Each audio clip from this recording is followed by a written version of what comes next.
The assessment's quite easy to use once you're familiar with it, and as I said, any new skill requires a little bit of practice. So please take the time to practice with your colleague or with a compliant child. Wherever possible, complete the testing in a quiet area, and I know that's difficult in an early childhood setting, but it can be done. So I've worked with educators who have completed the assessments with the children inside while the majority of children are outside, and it's just a matter of saying, come with me, we're going to do some special work or special play. Generally the children are very keen to participate. You may have large numbers of children going to school next year, so that's a decision for your service whether you want to assess everyone or perhaps a snapshot. So let's start talking about the rhyme detection.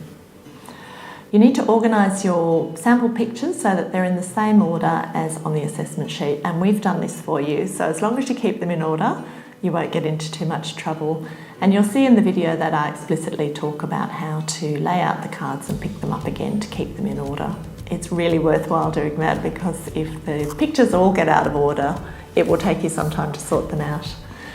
Use a separate assessment sheet for each child, and we've organised the assessment sheet so that you can have the pre and post results on one page. So you can see here on this assessment sheet, you can put the child's name and date at the top, complete the activity, you might do this in term 1, and then go back at the end of the year and complete the same activity using that same sheet and put the name and date down the bottom and complete it. For each assessment item, there are 2 practice items, so you can complete items 1 and 2 with the child, and remember that they're practice items, so it's okay to coach the child and teach them if they're not quite understanding the instructions. Wherever possible, use the wording on the assessment sheet so that you're consistent each time you give this test. You'll be testing perhaps up to 20 children and then again at the end of the year, so you need to use the same language both times so that the results are reliable. It's fine to keep the sheet on the desk and read it, as you can see me doing in the video.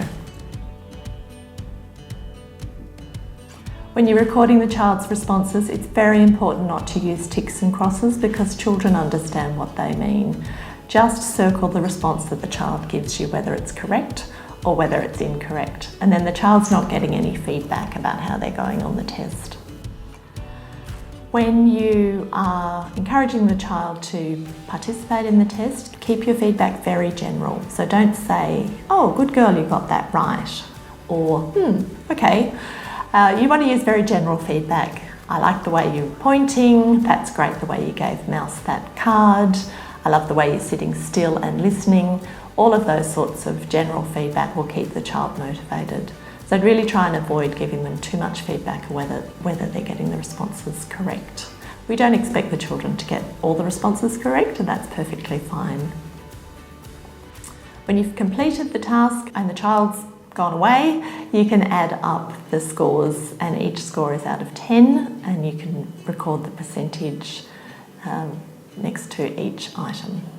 So for example, if the child gets 5 out of 10 responses correct, then that's 50%. And then go on to the phoneme matching or the first sound awareness task and follow the same procedure.